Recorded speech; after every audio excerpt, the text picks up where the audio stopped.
Assalamualaikum warahmatullahi wabarakatuh. Kami dari kelompok 2 kelas pengantar ekonomi makro A akan menjelaskan dan menyampaikan mengenai materi pengangguran, inflasi, dan kebijakan pemerintah bagian 2. Namun sebelum itu, perkenankan saya untuk mengenalkan anggota kelompok kami. Yang pertama itu ada saya sendiri, Dea Puspi Tawulandari, dengan NIM H0812411070. Kemudian ada Amanda Adelia Fani dengan NIM H0812411037. Kemudian ada Anindya Ika Putri Razmal dengan NIM H0812411021. Ada Andi Naura Febriani H0812411075. Arif Fardatullah dengan NIM H0812411004 dan Grace Clarissa Bandaso dengan NIM H0812411047. Baik, langsung saja kita memasuki materi pertama yang akan dibawakan oleh saya sendiri, yaitu kebijakan pemerintah mengatasi pengangguran. Kebijakan pemerintah mengatasi pengangguran itu terdiri dari 3 kebijakan, yaitu kebijakan fiskal, kebijakan moneter, dan kebijakan pasar tenaga kerja. Saya akan menjelaskan mengenai kebijakan fiskal. Kebijakan fiskal merupakan kebijakan pemerintah yang berhubungan dengan pengelolaan anggaran negara atau APBN melalui instrumen penerimaan pajak dan pengeluaran belanja pemerintah. Tujuan utamanya adalah menstabilkan perekonomian, salah satunya mengurangi pengangguran. Dengan meningkatkan aktivitas ekonomi melalui belanja negara atau insentif fiskal, perusahaan memiliki dorongan untuk memperluas usaha, meningkatkan produksi, dan menambah jumlah tenaga kerja. Secara umum, kebijakan fiskal dalam konteks penanggulangan pengangguran bersifat ekspensif, yaitu pemerintah meningkatkan pengeluaran atau mengurangi pajak untuk memperbesar permintaan agregat. Saat permintaan naik, perusahaan membutuhkan lebih banyak tenaga kerja, sehingga pengangguran menurun. Saya akan menjelaskan secara detail dari setiap bentuk kebijakan fiskal. Yang pertama itu ada namanya peningkatan belanja pemerintah. Pemerintah dapat mengeluarkan lebih banyak anggaran untuk berbagai proyek ekonomi, seperti pembangunan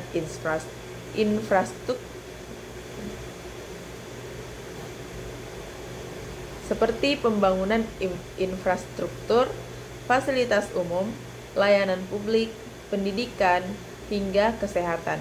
Proyek-proyek ini menciptakan lapangan kerja dalam jumlah besar dan memiliki efek berantai atau multiplier effect ke berbagai sektor. Bagaimana cara kerjanya?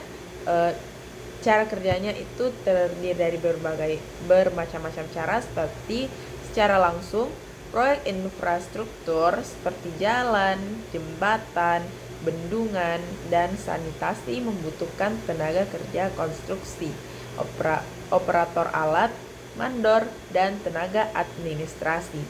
Secara tidak langsung, proyek tersebut meningkatkan permintaan terhadap bahan bangunan, transportasi, makanan, pekerja, jasa pengangkut, dan produksi industri kecil. Ketika banyak sektor bergerak, perusahaan menyerap lebih banyak tenaga kerja. Pendapatan masyarakat meningkat dan kembali dibelanjakan sehingga ekonomi berputar dan pengangguran turun. Belanja pemerintah menjadi salah satu alat paling kuat dalam menstimulasi penciptaan lapangan kerja, terutama saat ekonomi sedang lesu. Kemudian yang kedua, program padat karya. Program padat karya adalah kebijakan pemerintah yang memprioritaskan penggunaan tenaga manusia dibandingkan mesin dalam pelaksanaan sebuah proyek. Program ini sering ditujukan pada wilayah pedesaan, daerah tertinggal, atau daerah yang terkena dampak bencana dan krisis. Cara kerjanya bagaimana? Cara kerjanya itu proyek dirancang untuk menyerap tenaga kerja sebanyak mungkin, terutama pekerja tidak terampil.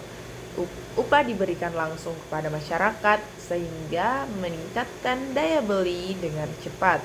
Contoh, pembersih sungai, rehabilitas jalan desa, pembangunan drainase, pengelolaan sampah, dan pemeliharaan fasilitas umum. Program padat karya efektif sebagai solusi jangka pendek karena memberikan pekerjaan segera bagi masyarakat yang membutuhkan, sekaligus mendukung pembangunan daerah. Yang ketiga itu ada subsidi upah dan insentif tenaga kerja.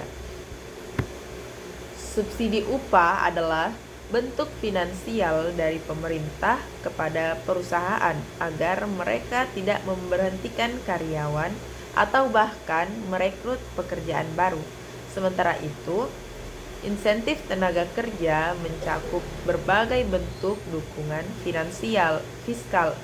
fiskal seperti pengurangan pajak, insentif investasi, atau pembiayaan pelatihan kerja.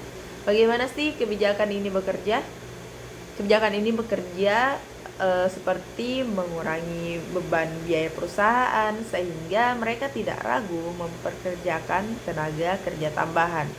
Subsidi upah membantu perusahaan mempertahankan pekerja saat menghadapi tekanan ekonomi. Insentif pajak mendorong perusahaan berinvestasi dalam ekspansi bisnis yang membutuhkan lebih banyak pekerja. Pelatih tenaga kerja atau training yang didukung pemerintah membantu meningkatkan keterampilan pekerja sehingga lebih mudah diterima di pasar kerja. Instrumen ini sangat efektif untuk menstabilkan sektor industri dan mendorong penciptaan lapangan kerja baru, terutama di sektor formal.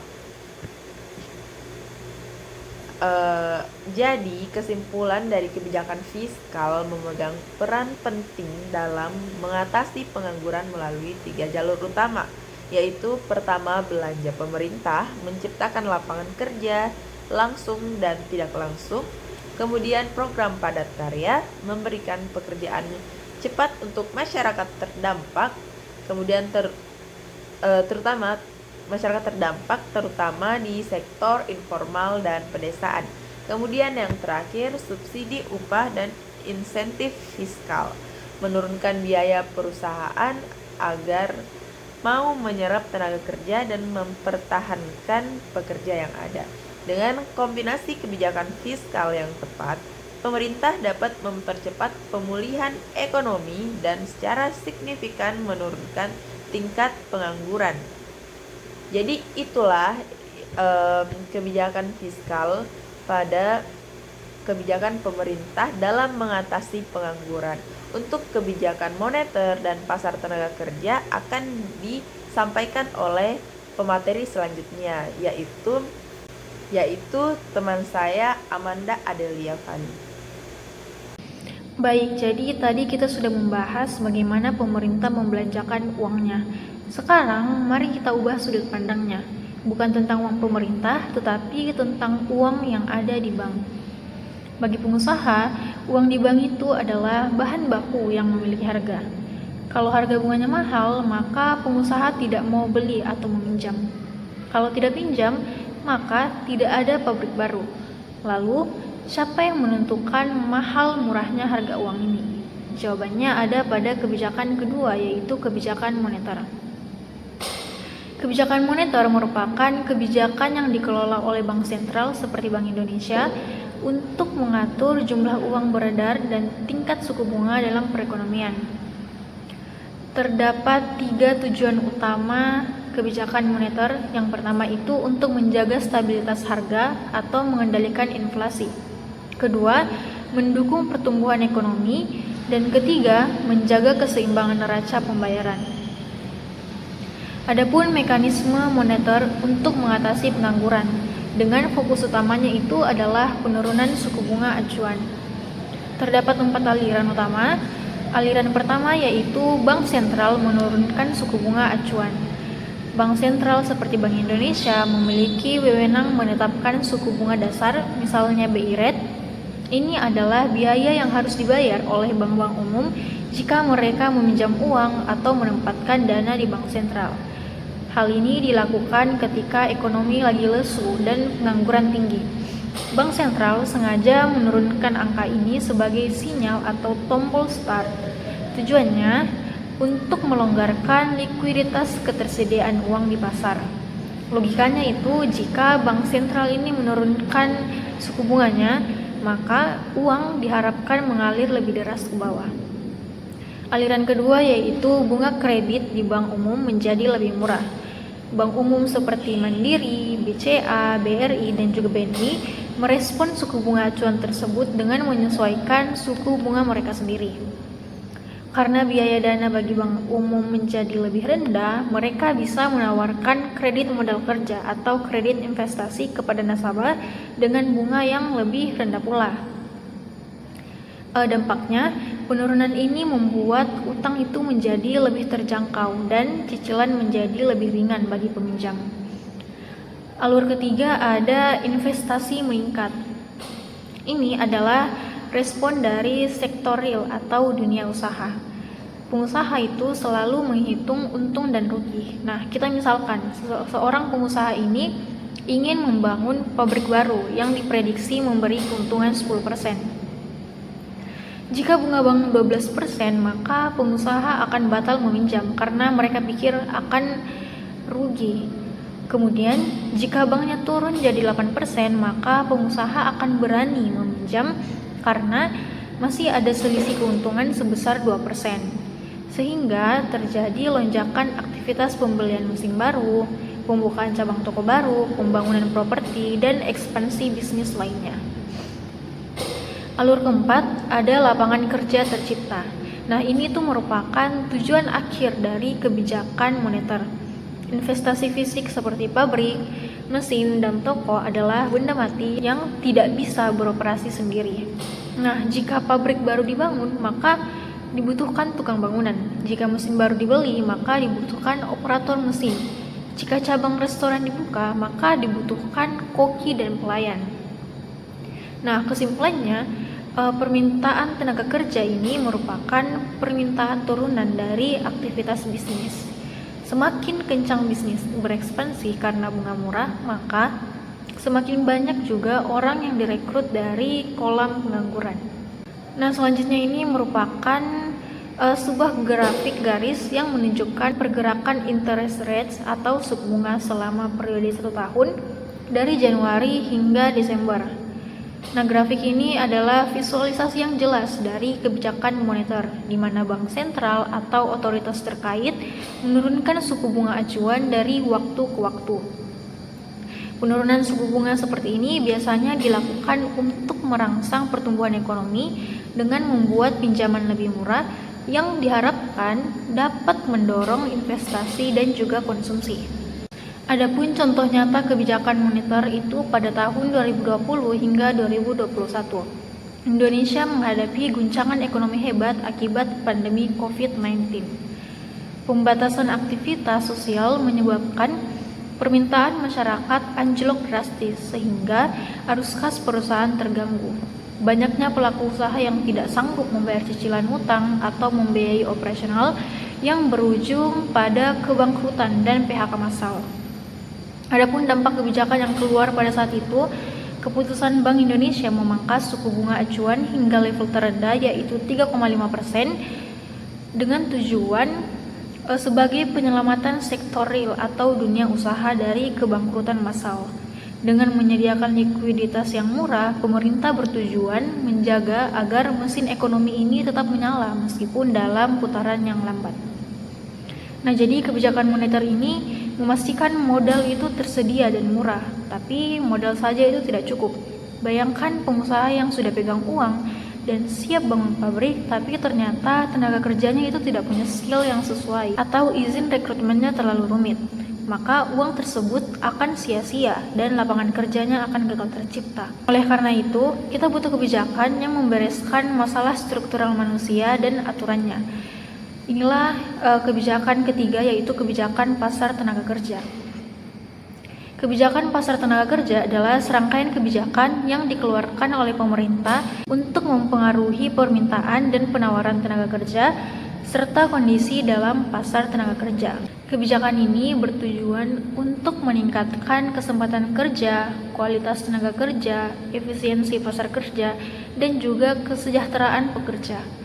Adapun mekanisme untuk mengatasi pengangguran, yang pertama peningkatan skill. Banyak pengangguran terjadi karena ketidakcocokan antara skill pencari kerja dengan kebutuhan industri, sehingga kita membutuhkan pelatihan untuk menjembatani hal ini. B. Deregulasi pasar tenaga kerja, mengurangi aturan birokrasi yang kaku yang membuat perusahaan takut merekrut pegawai tetap. Fleksibilitas ini dimaksudkan agar pasar tenaga kerja itu lebih dinamis. Kemudian C, reformasi upah minimum. Nah, jadi kita menetapkan sistem pengupahan yang seimbang, cukup layak bagi pekerja untuk hidup, namun tetap terjangkau bagi perusahaan agar tidak bangkrut, yang justru akan menyebabkan PHK. Nah, gambar di atas ini merupakan diagram konseptual yang berpusat pada kata training atau pelatihan. Secara keseluruhan menggambarkan bahwa pelatihan adalah proses yang kompleks dan multidimensi, melibatkan transfer pengetahuan, pengembangan keterampilan, serta dukungan mental dan emosional. Adapun contoh nyata kebijakan pasar tenaga kerja yaitu program Kartu Prakerja dan Undang-Undang Cipta Kerja Indonesia. Situasi masalah kebijakan ini adalah adanya ketidakcocokan keterampilan pencari kerja dengan kebutuhan industri, membuat banyak lulusan dan korban PHK itu sulit bekerja. Di sisi lain, aturan rumit, birokrasi berbelit, dan juga sistem pengupahan tak terprediksi menghambat investasi asing dan pembukaan lapangan kerja baru di Indonesia. Nah, melalui Kartu Prakerja, pemerintah ini memberikan pelatihan gratis untuk meningkatkan keterampilan praktis tenaga kerja sesuai kebutuhan industri.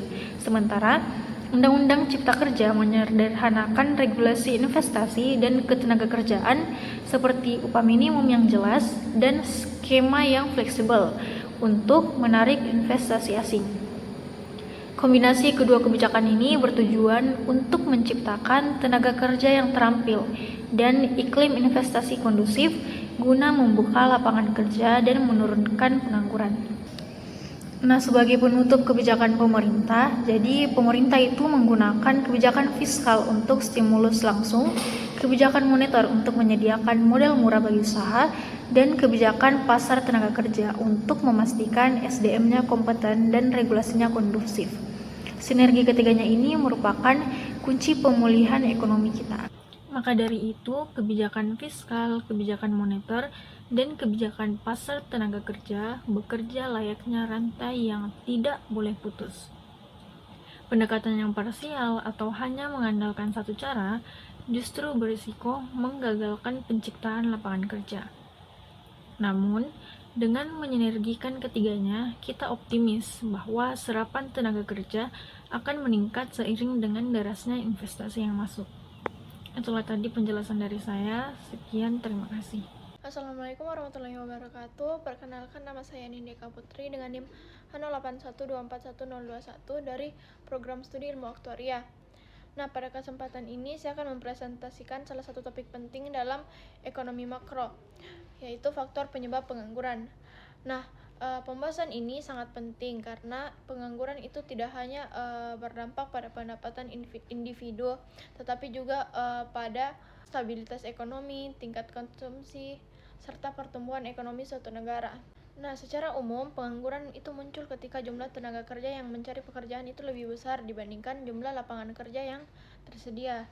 Namun, dalam analisis yang lebih dalam, terdapat beberapa faktor struktural, teknologi, dan makroekonomi yang menyebabkan kondisi ini terjadi. Nah, pada presentasi ini saya akan membahas 5 faktor-faktor utamanya. Nah, faktor yang paling utama yaitu kesenjangan keterampilan atau yang biasa disebut skill mismatch. Nah, skill mismatch itu ketidaksesuaian antara keterampilan yang dimiliki pekerja dengan keterampilan yang dibutuhkan pasar kerja. Kondisi ini itu terjadi karena perkembangan industri itu seringkali lebih cepat dibandingkan kemampuan dunia pendidikan dalam menyesuaikan kurikulum. Nah, sebagai contoh, banyak perusahaan itu kini menuntut kemampuan digital, misalnya kayak data analis, coding, atau pengoperasian perangkat otomatis. Namun, sebagian besar tenaga kerja itu masih memiliki keterampilan tradisional yang sudah tidak lagi relevan. Skill mismatch itu dapat menyebabkan yang pertama itu tingginya pengangguran struktural, yang kedua itu perusahaan sulit dalam menemukan pekerja yang tepat. Nah, yang ketiga itu tenaga kerja tidak dapat masuk ke sektor modern yang sedang berkembang. Dengan kata lain, pengangguran itu terjadi bukan karena tidak ada pekerjaan, tetapi karena jenis pekerjaan yang ada membutuhkan keterampilan yang berbeda. Nah, faktor yang kedua yaitu perubahan teknologi atau automation. Nah, kemajuan teknologi seperti robotik, kecerdasan buatan atau AI, dan mesin otomatis telah meningkatkan efisiensi produksi. Namun, di sisi lain, otomatisasi itu menggantikan pekerjaan yang sifatnya itu rutin dan manual. Bentuk pengangguran yang muncul adalah pengangguran struktural, karena pekerja itu harus beradaptasi dan belajar kemampuan baru agar tetap relevan. Contoh industri itu yang terkena dampaknya, yang pertama itu manufacturing, di mana robot mengambil alih proses produksi. Yang kedua itu ada retail dengan adanya self-checkout mesin. Dan yang ketiga itu perbankan dengan transaksi digital yang mengurangi kebutuhan teller. Namun, perlu dicatat bahwa teknologi juga menciptakan lapangan kerja baru, misalnya di bidang teknologi, informasi, analisis data, digital marketing, dan keamanan cyber. Jadi tantangannya adalah apakah pekerja bisa beradaptasi dengan cepat. Nah, faktor yang ketiga adalah globalisasi, terutama dalam bentuk relokasi industri. Dalam ekonomi global, perusahaan itu dapat memindahkan pabrik atau pusat produksi ke negara lain, yang menawarkan biaya tenaga kerja lebih murah, regulasi lebih longgar, atau bahkan infrastruktur yang lebih kompetitif. Akibatnya, negara asal industri itu tersebut mengalami kehilangan lapangan kerja. Contoh yang sering terjadi itu misalnya pabrik tekstil di negara maju pindah ke negara berkembang karena biaya produksi lebih rendah. Perusahaan manufaktur memindahkan produksi ke kawasan Asia untuk mengurangi biaya tenaga kerja, dan outsourcing layanan seperti call center dari negara Eropa itu ke Asia Selatan. Beberapa dampaknya bagi negara yang ditinggalkan adalah pengangguran sektor industri, berkurangnya investasi lokal, dan pendapatan daerah menurun. Nah, globalisasi juga menciptakan persaingan tenaga kerja antar negara, sehingga pekerja domestik itu harus memiliki keterampilan yang kompetitif secara global. Nah, faktor keempat adalah demografi dan pertumbuhan angkatan kerja, yaitu pertumbuhan jumlah penduduk usia kerja yang tidak seimbang dengan pertumbuhan lapangan kerja. Negara mengalami bonus demografi, jumlah angkatan kerja meningkat sangat cepat. Jika pertumbuhan ekonomi tidak cukup kuat untuk menciptakan lapangan kerja baru, maka pengangguran akan meningkat. Nah, fenomena ini dapat terjadi karena yang pertama itu lulusan baru masuk ke pasar kerja itu lebih banyak dibandingkan lowongannya. Yang kedua, perempuan semakin banyak masuk ke dunia kerja. Dan yang ketiga itu migrasi desa ke kota menambah tekanan pasar kerja perkotaan. Nah, dalam teori makroekonomi, kondisi ini seringkali dikaitkan dengan pengangguran friksional dan struktural, terutama bagi pekerja muda yang belum memiliki pengalaman kerja. Jika demografi tidak dikelola dengan baik melalui pendidikan, pelatihan, dan penciptaan lapangan kerja baru, bonus demografi bisa berubah menjadi beban demografi.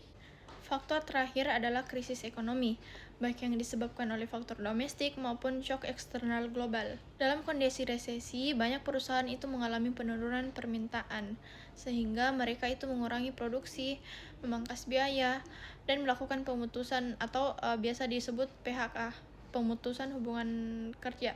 Nah, hal ini itu menciptakan apa yang disebut pengangguran siklikal, yaitu pengangguran yang muncul akibat penurunan aktivitas ekonomi.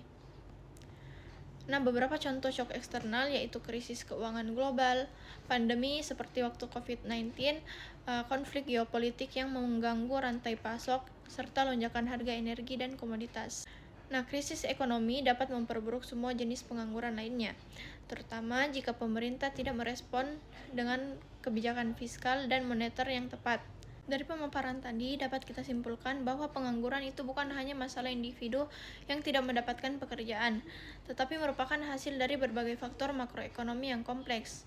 Nah, 5 faktor utama yang telah kita bahas yaitu skill mismatch, perubahan teknologi, globalisasi, demografi, dan krisis ekonomi yang saling berkaitan dan memengaruhi struktur pasar tenaga kerja. Dalam kerangka kebijakan, pemerintah perlu melakukan peningkatan kualitas pendidikan dan pelatihan, mendorong inovasi dan adaptasi teknologi, menjaga stabilitas ekonomi, serta memperkuat penciptaan lapangan kerja yang produktif. Nah, dengan pemahaman faktor-faktor ini diharapkan kita dapat melihat permasalahan pengangguran dari sudut pandang ekonomi makro yang lebih komprehensif. Sekian dari saya, mohon maaf bila ada kesalahan kata. Wassalamualaikum warahmatullahi wabarakatuh. Baik, perkenalkan nama saya Andi Naura Febriani dengan NIM H0812410075. Di sini saya akan membahas materi mengenai dampak pengangguran terhadap ekonomi makro. Baik, pertama-tama di sini saya akan membahas mengenai pengangguran. Jadi, pengangguran itu didefinisikan sebagai usia kerja yang tidak bekerja tetapi aktif mencari dan siap bekerja diukur dengan TPT. Baik, dampak pertama dari dampak pengangguran terhadap ekonomi makro yaitu penurunan pendapatan nasional atau GDP losses. Dampak ini adalah kerugian ekonomi paling fundamental. Baik, untuk aspek dampak yang pertama yaitu pencapaian PDB potensial. Mekanisme ekonominya yaitu kesenjangan output atau output gap. Hal ini dikarenakan PDB potensial adalah output maksimum yang dapat dihasilkan negara jika semua sumber daya termasuk tenaga kerja digunakan secara penuh. Ketika terjadi pengangguran, PDB aktual berada jauh di bawah PDB potensial yang menghasilkan kerugian permanen pada output nasional. Output yang hilang hari ini tidak akan pernah bisa direproduksi di masa depan. Kemudian yang kedua ada hukum Okun. Mekanisme ekonominya yaitu korelasi negatif PDB. Ini adalah hubungan empiris yang menunjukkan secara kuantitatif bahwa untuk setiap kenaikan 1 poin persentase pada tingkat pengangguran di atas tingkat alami, PDB real dapat turun hingga 2% atau sampai 3% hingga di bawah PDB potensial. Pengangguran secara langsung menghambat laju pertumbuhan ekonomi. Kemudian ada daya beli agregat melemah. Mekanismenya itu penurunan konsumsi C. Hal ini terjadi karena pendapatan kerja daya beli rumah tangga turun drastis. Ini karena konsumsi C adalah komponen terbesar dari permintaan agregat atau AD sama dengan C tambah G tambah dalam kurung X kurang M. Penurunan konsumsi ini menggeser kurva AD ke kiri. Untuk aspek dampak yang terakhir ada investasi jangka panjang. Ekonomi mekanismenya yaitu erosi modal fisik. Ekspektasi permintaan pasar yang rendah akibat pengangguran membuat investor pesimis. Mereka menunda atau membatalkan rencana ekspansi dan investasi modal fisik baru yang merusak kapasitas produktif negara dan menghambat peningkatan PDB potensial di masa depan. Baik, untuk dampak pengangguran terhadap ekonomi makro yang kedua yaitu meningkatnya kemiskinan dan ketimpangan. Hal ini dikarenakan pengangguran merupakan jalur tercepat bagi suatu rumah tangga untuk jatuh ke dalam kemiskinan dan menjadi faktor utama pendorong ketidakadilan ekonomi. Adapun aspek yang pertama yaitu peningkatan kemiskinan absolut. Mekanisme ekonominya yaitu kehilangan sumber penghasilan. Hal ini dikarenakan bagi sebagian besar rumah tangga, upah kerja adalah satu-satunya sumber pendapatan utama. Hilangnya upah ini secara langsung menyebabkan ketidakmampuan untuk memenuhi kebutuhan dasar, yang berujung pada peningkatan jumlah penduduk miskin. Kemudian yang kedua ada aspek ketimpangan pendapatan. Mekanisme ekonominya yaitu peningkatan koefisien Gini. Hal ini dikarenakan pengangguran cenderung terkonsentrasi pada kelompok tertentu, misalnya pekerja tanpa keahlian atau pendidikan, kelompok usia muda. Ketika hanya sebagian kecil populasi yang memiliki pekerjaan stabil dan menikmati hasil pertumbuhan ekonomi, distribusi pendapatan menjadi sangat tidak merata. Hal ini meningkatkan koefisien Gini atau ukuran ketimpangan mengikis kohesi sosial. Kemiskinan antar generasi, keterbatasan akses. Kemiskinan yang disebabkan pengangguran membatasi akses rumah tangga ke pendidikan berkualitas dan layanan kesehatan. Anak-anak dari keluarga penganggur cenderung memiliki modal manusia yang lebih rendah, membuat mereka sulit bersaing di masa depan dan berfluktuasi siklus. Kemiskinan antar generasi, depresi modal manusia, keterampilan usang bagi penganggur jangka panjang, keterampilan kerja mereka atau modal manusia menjadi usang atau tidak relevan dengan kebutuhan pasar yang berubah. Hal ini membuat proses reintegrasi ke pasar kerja menjadi semakin sulit, berkontribusi pada jenis pengangguran struktural. Dampak pengangguran terhadap ekonomi makro yang ketiga yaitu beban fiskal meningkat. Pengangguran menimbulkan beban fiskal ganda bagi pemerintah. Penerimaan negara berkurang sementara pengeluaran wajib untuk jaring pengaman sosial meningkat. Aspek dampak yang pertama yaitu penurunan PPh dan PPN. Sisa penerimanya yaitu jumlah pembayaran pajak penghasilan atau PPh berkurang. Penurunan daya beli masyarakat menyebabkan berkurangnya transaksi dan konsumsi, sehingga penerimaan dari pajak pertambahan nilai atau PPN dan pajak transaksi lainnya juga menurun. Kemudian aspek yang kedua yaitu peningkatan transfer pembayaran. Pemerintah harus meningkatkan transfer pembayaran untuk jaring pengaman sosial seperti bantuan sosial atau bansos, program pangan bersubsidi atau layanan kesehatan gratis bagi penduduk miskin. Kemudian yang ketiga ada peningkatan biaya intervensi. Pemerintah harus menanggung biaya untuk program-program intervensi pasar tenaga kerja aktif atau active labor market policies, seperti biaya pelatihan keterampilan ulang dan program penciptaan lapangan kerja padat karya. Aspek yang untuk dampak pengangguran terhadap ekonomi makro yang terakhir yaitu ada efek sosial, kriminalitas, kesehatan mental, ketegangan sosial. Pengangguran yang berkepanjangan adalah sumber utama ketidakstabilan sosial dan erosi nilai-nilai masyarakat. Aspek dampak yang pertama yaitu peningkatan kriminalitas. Frustasi dan kesulitan ekonomi yang ekstrem seringkali mendorong individu yang menganggur untuk terlibat dalam aktivitas ilegal dan tindak kriminalitas. Kenaikan angka kejahatan meningkatkan biaya keamanan sosial dan menciptakan lingkungan yang tidak kondusif bagi bisnis dan investasi. Kemudian aspek dampak yang kedua ada masalah kesehatan mental.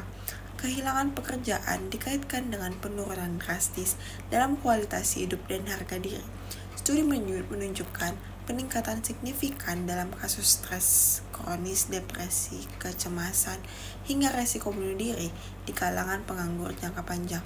Hal ini juga meningkatkan beban sistem layanan kesehatan. Kemudian aspek dampak ketiga yaitu ada erosi kohesi sosial.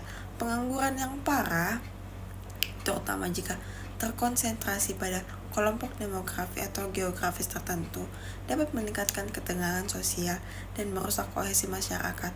Hal ini menciptakan rasa ketidakadilan dan polarisasi. Aspek dampak yang terakhir, yang ada ketidakstabilan politik, ketidakpuasan publik yang meluas akibat kegagalan ekonomi untuk menyediakan pekerjaan yang layak dapat memicu protes massal, kerusuhan sipil, dan pada akhirnya mengancam stabilitas politik dan kepercayaan masyarakat terhadap institusi pemerintah. Baik, itu saja materi yang dapat saya sampaikan. Lalu selanjutnya kita mulai pada pengangguran di usia muda, di mana yang pertama itu adalah tantangan graduate unemployed atau pengangguran terdidik, di mana pada realitas yang pertama ini adalah tantangan pada pengangguran terdidik. Kita sering berasumsi bahwa semakin tinggi pendidikan maka orang tersebut akan semakin mudah mendapatkan pekerjaan.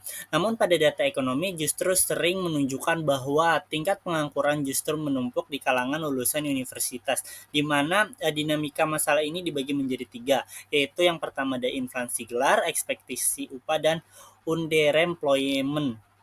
Di mana yang pertama adalah inflasi gelar. Inflasi gelar itu adalah peningkatan jumlah lulusan universitas yang tidak sebanding dengan penciptaan lapangan kerja.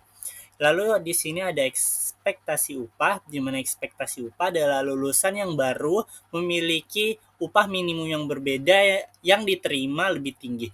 Jika pasar menawarkan di bawah itu, mereka memilih untuk menganggur secara sukarela sambil menunggu tawaran yang lebih baik. Lalu selanjutnya ada underemployment. Banyak lulusan akhirnya bekerja pada posisi yang tidak memerlukan gelar sarjana yang dapat menyebabkan inefisiensi alokasi sumber daya manusia. Lalu selanjutnya ada skill mismatch atau ketidakcocokan keahlian, di mana masalah kedua ini yang terjadi pada akar persoalan struktural adalah ketidakcocokan keahlian. Ini adalah situasi di mana ijazah yang dimiliki pelamar kerja tidak berbicara bahasa sama dengan kebutuhan industri. Jenis mismatch ini dibagi menjadi 2, yaitu vertical mismatch. Vertical mismatch adalah terjadi ketika tingkat pendidikan tidak sesuai. Lalu ada horizontal mismatch. Horizontal mismatch adalah terjadi ketika bidang studi tidak relevan dengan pekerjaan. Contohnya itu lulusan teknik yang bekerja di administrasi umum karena sektor manufaktur yang lesu. Lalu selanjutnya atau efek yang ketiga adalah efek jangka panjang. Mungkin ini adalah efek yang paling mengkhawatirkan. Kenapa? Karena para ekonom menyebut bahwa kita tidak boleh memandang pengangguran usia muda hanya sebagai masalah fase transisi sesaat. Ketika seorang pemuda menganggur dalam jangka waktu yang lama di awal karirnya, hal itu akan menimbulkan luka permanen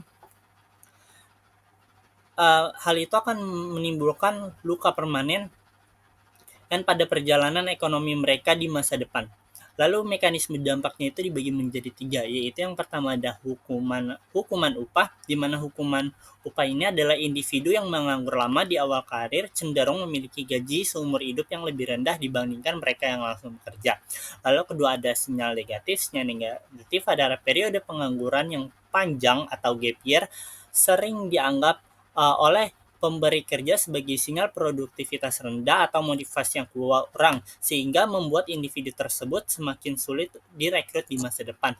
Lalu yang terakhir ada depresiasi modal manusia, di mana keterampilan yang dipelajari di bangku kuliah menjadi tidak usang jika tidak diterapkan terutama di bidang teknologi. Sekian, terima kasih. Ya, perkenalkan saya Grace Clarissa Bandaso. Pada kesempatan kali ini saya akan menjelaskan mengenai pengangguran di era digital dan industri 4.0. Yang pertama, dampak otomatisasi dan AI. Nah, di sini kita bisa mengetahui bahwa teknologi, otomatisasi, dan kecerdasan buatan semakin mampu melakukan tugas-tugas yang bersifat repetitif dan terstruktur. Nah, di sini ada poin-poin yang akan saya jelaskan lebih lanjut. Yang pertama itu dampak otomatisasi dan AI. Yang pertama itu otomatisasi dan AI menggantikan pekerjaan rutin seperti perakitan atau data entry sehingga pengangguran struktural itu mencapai 23 juta di Indonesia. Nah, jadi contoh konkretnya itu seperti operasi pabrik tekstil digantikan oleh robot jahit otomatis, kemudian petugas tol juga digantikan dengan sistemnya e-tol, dan yang terakhir ada kasir retail digantikan dengan self checkout. Di poin kedua itu ada efisiensi meningkat, biaya menurun, tapi kesenjangan digital itu semakin melebar. Jadi di sini kita bisa mengambil sisi positifnya, yaitu produktivitasnya itu semakin tinggi. Jadi mesin itu bekerja 24/7 tanpa lelah dengan tingkat kesalahan itu yang minimal. Kemudian yang kedua itu kualitasnya itu konsisten. Jadi hasil produksinya itu lebih seragam dan terkontrol. Kemudian yang terakhir itu inovasinya baru, jadi membuka peluang kerja bagi orang-orang di bidang teknologi atau membuka pekerjaan dalam bidang teknologi. Kemudian selanjutnya, kesenjangan digital itu melebar. Seperti gap keterampilan, jadi mereka itu menguasai teknologi semakin unggul. Jadi yang tidak menguasainya itu akan tertinggal jauh. Kemudian aksesnya itu tidak merata, jadi kota besar mendapat manfaat yang lebih besar dibandingkan daerah-daerah yang pelosok. Kemudian pendidikannya itu juga tertinggal di bagian pelosok, tetapi sekolah di daerah maju itu akan lebih bagus karena mereka itu mengajarkan coding dan AI. Nah, selanjutnya di poin ketiga ada risiko ketidakstabilan sosial dan skill mismatch. Jadi, yang pertama saya akan menjelaskan mengenai ketidakstabilan sosial. Jadi di sini tuh penyebabnya itu karena jutaan pekerja itu kehilangan mata pencaharian dalam waktu relatif singkat. Yang kedua itu karena frustasi dan tidak puas terhadap sistem ekonomi. Nah, kesenjangan kaya dan miskin itu semakin lebar, jadi memicu kecemburuan secara sosial. Nah, yang kedua itu di sini kan ada skill mismatch. Jadi kita perlu mengetahui apa itu skill mismatch. Jadi di sini tuh skill mismatch itu merupakan kesenjangan antara keterampilan yang dimiliki tenaga kerja dengan keterampilan yang dibutuhkan pasar kerja di era digital. Contohnya itu seperti akuntan tradisional yang kesulitan bersaing dengan software akuntansi otomatis.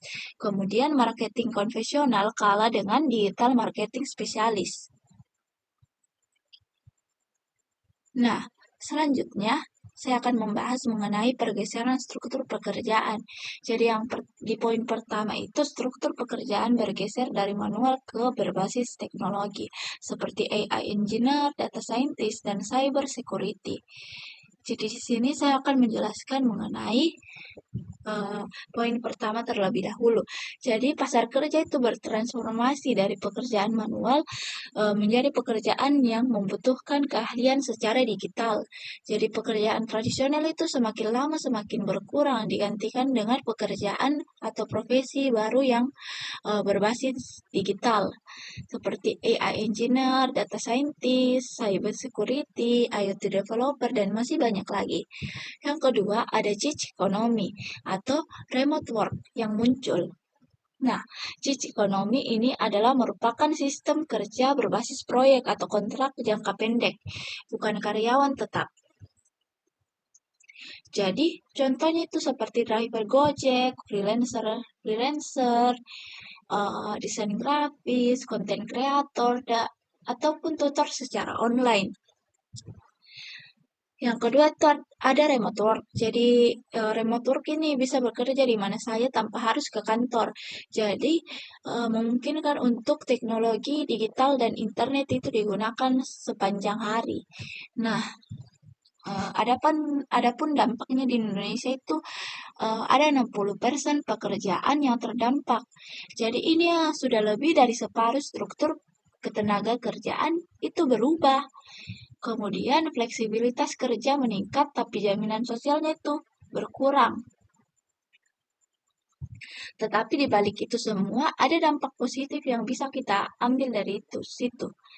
Yang pertama itu fleksibilitas waktu dan lokasi kerja, akses ke pasar global, work-life balance baik, biaya operasional perusahaan turun. Kemudian dampak negatifnya tidak ada jaminan pendapatan tetap, tidak ada tunjangan, persaingan lebih ketat, isolasi sosial dan burnout, regulasi ketenaga kerjaan belum siap. Kemudian selanjutnya saya akan membahas mengenai poin yang ketiga. Jadi di poin yang ketiga itu pekerjaan repetitif hilang. Jadi keterampilan kognitif itu tinggi dibutuhkan. Contoh pekerjaannya itu seperti data entry jadi OCR and AI, kasir jadi self checkout, telemarketing jadi chatbot AI. Nah, keterampilan kognitif tinggi yang dibutuhkan itu seperti critical thinking dan problem solving, keterampilan digital, soft skills seperti komunikasi, kolaborasi tim, kreatif, dan masih banyak lagi. Nah, pergeseran ini akan menciptakan dunia kerja yang lebih dinamis namun juga lebih menantang. Jadi ini membutuhkan adaptasi secara cepat dan pembelajaran berlanjut dari seluruh pemangku kepentingan. Ya, selanjutnya ada upaya adaptasi dan transformasi skill. Yang pertama itu ada reskilling dan upskilling, fokus pada literasi digital, coding, analisis, data, serta soft skill seperti berpikir kritis dan kolaborasi. Jadi di sini tuh reskilling itu untuk melatih keterampilan baru untuk pekerjaan yang berbeda. Seperti contohnya itu kasir menjadi digital marketer. Kemudian upskilling meningkatkan keterampilan di bidang yang sama seperti programmer belajar bahasa Python, belajar R, dan lain sebagainya.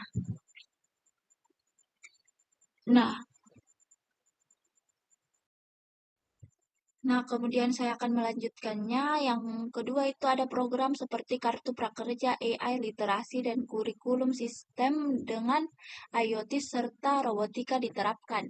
Nah, di sini tuh yang pertama itu Kartu Prakerja dengan AI, literasi. Nah, di sini tuh kita bisa membuat pelatihan dasar buatan tentang cara menggunakan tools AI seperti ChatGPT, Midjourney, automation tools, memahami etika dan risiko AI, mengintegrasikan AI dalam pekerjaan sehari-hari. Yang kedua ada kurikulum STEM dengan IoT dan robotika. Jadi teman-teman pasti sudah tahu semua tentang STEM toh. Jadi STEM itu Science, Technology, Engineering, and Mathematics. Jadi pendekatan pembelajaran yang mengintegrasikan keempat disiplin ilmu tersebut. Jadi di sini integrasi robotika itu membangun dan memprogram robot sederhana, kompetisi robotika nasional, serta pembelajaran hands-on tentang engineering. Jadi contoh implementasinya itu seperti mulai dari SD hingga SMA, lab komputer dan robotika di sekolah, kompetisi nasional untuk memotivasi siswa, guru juga dilatih untuk mengajar STEM. Kemudian poin yang ketiga itu ada kolaborasi pemerintah, industri, dan pendidikan mendukung pendidikan seumur hidup. Jadi di sini tuh peran pemerintah itu menyusun kebijakan dan regulasi pendukung, kemudian menyediakan dana dan infrastruktur. Yang ketiga program Kartu Prakerja, beasiswa nasional, kemudian peran industri menyediakan pelatihan praktis, berbagi kebutuhan skill yang real time, kemudian peran pendidikan kurikulum yang relevan dengan kebutuhan industri, riset dan pengembangan teknologi, kemudian menyediakan instruktur berkualitas. Ya, sekian dari presentasi saya ucapkan terima kasih. Baik, demikianlah penyampaian materi dari kelompok 2, yaitu materi pengangguran, inflasi, dan kebijakan pemerintah. Kami pamit undur diri. Wassalamualaikum warahmatullahi wabarakatuh.